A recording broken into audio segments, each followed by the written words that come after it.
uno de los programas más difíciles, ¿no? Entre las amenazas y la lluvia, se nos dificultó todo. A la mañana yo había planificado un programa, termina siendo algo parecido a lo que había planificado. Tuve la oportunidad, como lo decíamos, de hablar con Martín Tetaz. Un hombre que venía de la academia, de la Universidad de La Plata, se transformó en un economista mediático que explicaba y te hacía entender las cosas, y ahora es una figura política, disruptiva.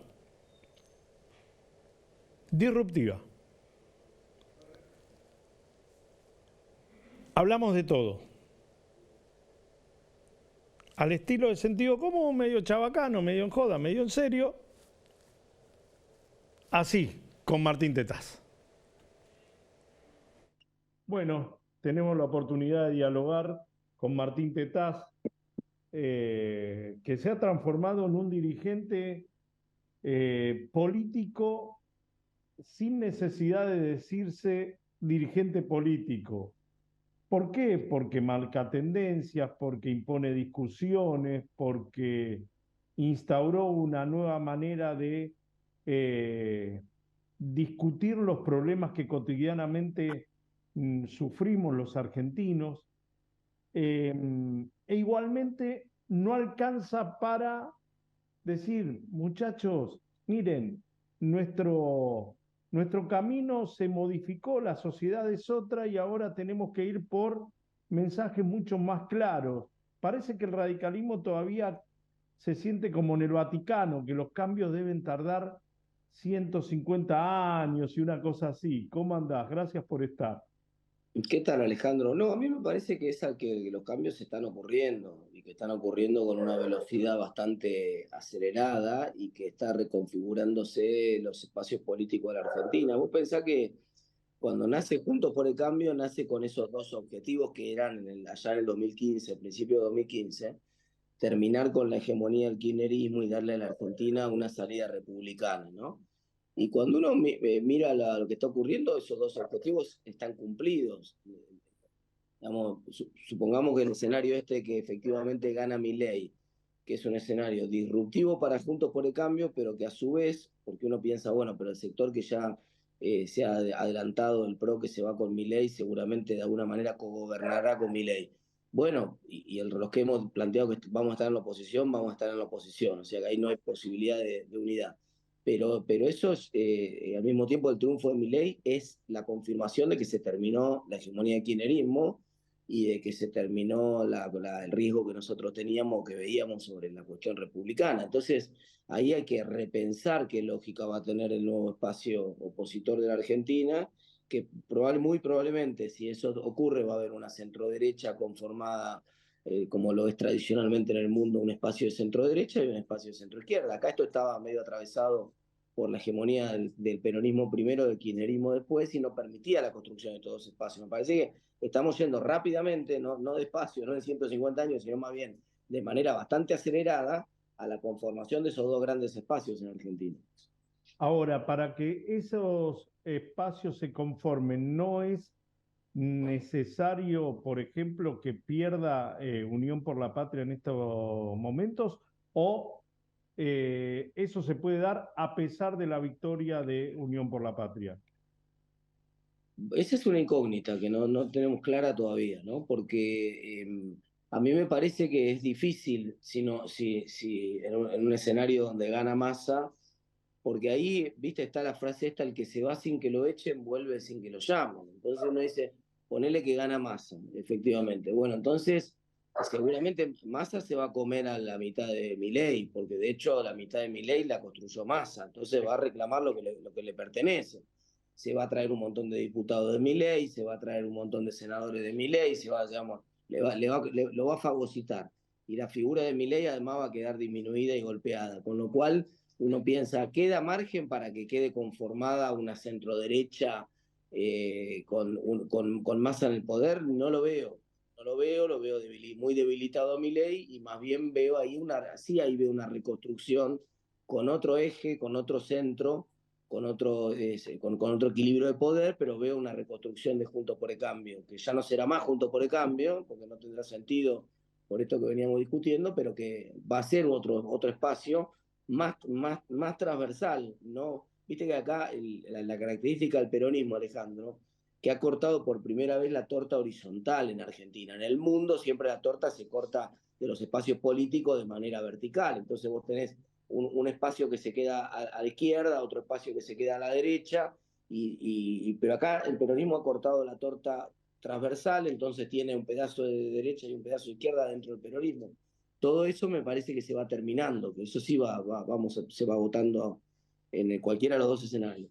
Pero si el peronismo queda en el poder, el kirchnerismo también queda en el poder, con lo cual esta posibilidad de generar una corriente de centro y además eh, lógica, con criterios de, eh, de aceptar de que la ley de gravedad existe, que 2 por 2 son 4 y que la Tierra es redonda, yo no lo veo con posibilidades ciertas de construirse si Unión por la Patria triunfa, porque el kirchnerismo va a seguir participando de ese esquema.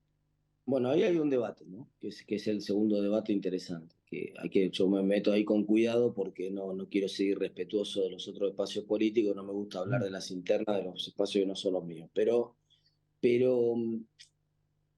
claramente la primera pregunta es Massa cuán kirchnerista es y cuán peronista es, y ahí hay una pregunta más atrás que es si existe algo como el menemismo, el kirchnerismo, o si realmente todo es el peronismo que se va cambiando de ropa de acuerdo a las circunstancias. Entonces, si la circunstancia es otra, como lo va a hacer ahora, habrá una nueva cosa que se llamará el masismo o algo así, y en, Exactamente. El y en Frente última instancia Renovador reforzado, si querés.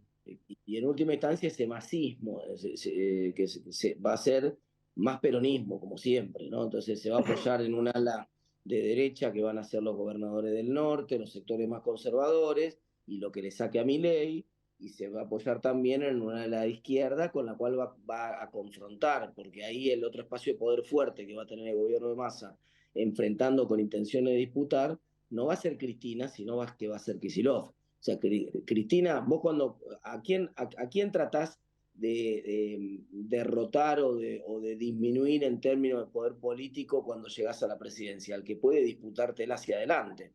Cristina no tiene ninguna chance, ya nadie piensa que Cristina puede ser candidata a presidenta más adelante. El espacio político, todo lo que significa Cristina medio que está agotado, pero Kicillof sí. El gobernador de la provincia de Buenos Aires es el candidato natural a disputarle a Massa la candidatura presidencial dentro de 4 años. Entonces, la disputa de poder interna va a ser fuerte ahí. Yo no veo a Massa abrazándolo a Kicillof. Más bien lo que veo es un combate feroz ahí entre Massa y Kicillof. Entonces veo un kirchnerismo en torno a la figura de Kicillof, parapetado en torno a la figura de Kicillof y de la provincia de Buenos Aires, y después veremos cuál es el adjetivo que se le pone, probablemente sea un masismo, y ya, pero alguien le podría decir un neomenemismo, pero sí veo un intento de Massa de construir algo que trascienda al kirchnerismo y que pueda combatirlo. Y a los radicales, ¿dónde lo ves en ese espacio, en ese lugar, en ese momento? Porque hoy Morales ya salió a decir abiertamente que él está de acuerdo en la construcción de un gobierno de unidad nacional como lo propone Massa. No, yo creo que los radicales han sido muy claros, incluso el propio Morales, en que no van a formar parte de ningún gobierno de unidad nacional con Massa, con el peronismo, de ninguna manera. Entonces yo veo al radicalismo fortalecido en un espacio de oposición. Y te decía, en los dos escenarios, en el escenario donde gana Milei, el radicalismo es el corazón de la socialdemocracia que se va a empezar a formar, así que ahí queda muy fortalecido. Y en el escenario donde gana Massa, yo creo que de hecho el mejor escenario para el radicalismo es el escenario donde gana Milei. Ahora, el escenario donde gana Massa, bueno, esto que te decía, seguramente una parte de los que se habían ido con Milei vuelven, el que se va sin que lo eche vuelven sin que lo llamen. El radicalismo tiene un poco más de peso específico por los 5 gobernadores, la figura de Puyar, otros perfiles que empiezan a trazar con un poco más de fuerza, y viene de vuelta en todo caso debilitado el espacio del PRO más duro. Los halcones del PRO, después de perder con Milei, y haber hecho esta aventura, volverían al espacio, pero volverían al espacio un poco más debilitados y entonces en el equilibrio de poder dentro de la conformación de ese nuevo Juntos por el Cambio, como se llame, bueno, ahí me parece que el radicalismo también va a estar un poco más fuerte, no tan predominante como en el espacio de socialdemocracia, ¿no? Si yo fuera un consultor externo y extranjero, analizando todas las variables y todas las medidas que adoptó el gobierno y el ministro Sergio Massa, eh, ¿qué esperás para el 20 de noviembre? Bueno, primero una corrección cambiaria, ¿no? Si, me parece que la corrección cambiaria, sobre todo si gana Massa, la corrección cambiaria tiene que ser automática. No, yo no entiendo, digamos, no me entra en la cabeza y creo que a nadie, a ningún consultor y a ningún economista profesional le entra en la cabeza la posibilidad de que Massa acepte asumir el día 10 de diciembre con un atraso cambiario formidable, pudiendo resolverlo en los últimos 20 días. O sea, uno se imagina la lógica que Massa el 19, si gana, a la noche renuncia al Ministerio de Economía, viene alguien al Ministerio de Economía encargado de hacer las 2 o 3 correcciones para allanarle el camino. Viene un Remes Express, si querés llamarlo de alguna manera, ahí tenés un título, viene un Remes Express que de alguna manera hace el trabajo sucio que necesita Massa para poder asumir más holgado el 10 de diciembre. No tiene sentido que Massa asuma el 10 de diciembre quemando capital político con una devaluación o con una corrección cambiaria y tampoco también es imposible que asuma con un dólar de 350. El dólar de 350 es realmente una pieza de museo que no existe en ninguna parte. Entonces ahí seguro, la única discusión es si esto va a ser una corrección de una discreta de una vez, el famoso dólar de 500, o si hay alguna corrección que va más rápida, o si en todo caso hay un crawling que va más rápido que la inflación y converge de suerte tal de ir convergiendo para ir comiéndose la brecha y convergiendo más rápido. Esto va a ocurrir y entonces gobierno de Massa después va a asumir seguramente con un corte más heterodoxo, que es el tradicional de los gobiernos peronistas. Yo no veo un buen final en la economía de Massa, lamentablemente para la Argentina, ¿no? Me gustaría verlo, pero no veo un buen final, pero sí veo una corrección rápida de acá hasta la que asuma él. ¿Y crees posible la posibilidad de la dolarización si gana Milei? No, es imposible, ¿no? Es imposible porque no hay dólares.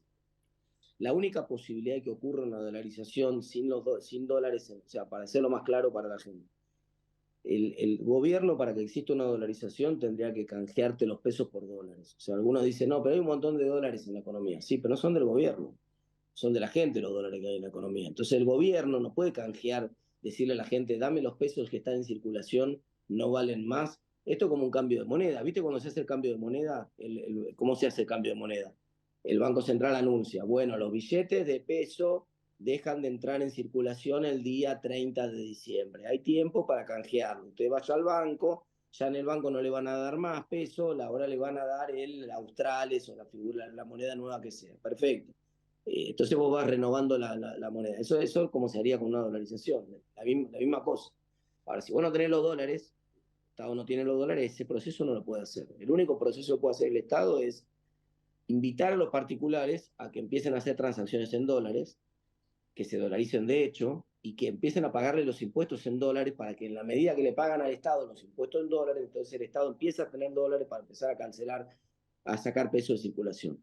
Ese es un proceso que no es instantáneo, que lleva tiempo y que si no tiene un banco central muy aceitado, que empieza a retirar los pesos que van sobrando de la economía cada vez que la gente elige hacer una transacción en dólar y no hacerla más en pesos, se produce una hiperinflación. Eso ya lo vimos en Venezuela, de hecho. En Venezuela pasó una cosa así, en Venezuela el gobierno no estaba dispuesto a hacer la dolarización, la sociedad empezó a hacer las transacciones en dólares, entonces cada transacción que antes se hacía en pesos y ahora se hace en dólares son pesos que no se usan y que están sobrando en la economía y por lo tanto si vos no los retirás generan más inflación. Y eso genera una hiperinflación de 4 millones por ciento en Venezuela, que es un chiste la hiperinflación que tuvimos en el 89. Bueno, hacia allá vamos si existiera mi ley en esta estrategia de hacer una dolarización sin dólares. Y se puede hacer, y si llegás a la estabilidad económica producto de adoptar una medidas que indefectiblemente van a provocar un ajuste aún mayor de nuestros cinturones, ¿es necesaria la dolarización?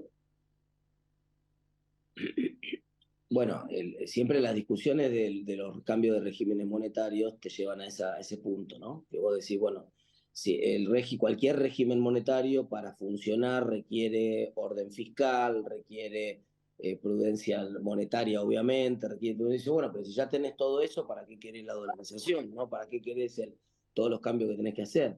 Y la respuesta, que es la respuesta que da el principal asesor en materia de dolarización de Milei, yo comparto esa respuesta, es que es un problema de timing de las reformas. Si vos no podés hacer las reformas importantes que necesita la Argentina si no estabilizás primero, porque la estabilización te va a comprar a vos capital político para hacer las reformas. Es decir, una vez que vos estabilizás y la inflación baja, se desploma del 200% que va a terminar este año, se desploma a un, ponerle 30% anual el año que viene, entonces ese desplome de la inflación te compra muchas expectativas por parte de la gente, mucho apoyo político para encarar la reforma laboral, la reforma impositiva, la reforma del Estado, el resto de las reformas que vos tenés que hacer. Empezar por las reformas quemando capital político en un contexto de alta inflación es suicida, digamos. Si vos empezás a ponerte a la gente en la calle, a los gremios en contra, a toda la conflictividad social, etcétera, y la inflación no la baja de arranque, no tenés ningún beneficio, esto en algún momento algunos sectores del PRO que hoy están con Milei planteaban esta idea de que Argentina lo primero que había que hacer el 10 de diciembre era la corrección fiscal de lo que hoy Milei llama la motosierra, ¿no? Y el problema con eso era que eso en el pizarrón de la Facultad de Ciencias Económicas puede llegar a funcionar, pero en la calle no funciona. O sea, vos en la calle, si arrancás pagando costos políticos el día 10 de diciembre, tu capital político se acaba muy rápido. Y esto no va a funcionar tan rápidamente. Entonces, para hacer el resto de las reformas así. La única manera de hacer las reformas es que vos primero estabilices los precios, una vez que está estabilizada y una estabilidad macroeconómica, arrancás con el resto de las reformas que consolidan el camino. Bueno, si Argentina puede hacer eso o no, ese es el gran desafío. Martín, te envío un gran abrazo, gracias por tu tiempo y nos mantenemos al contacto. Y Nos gracias. vemos, Alejandro. Un Beso abrazo, hasta grande. luego. Hasta luego.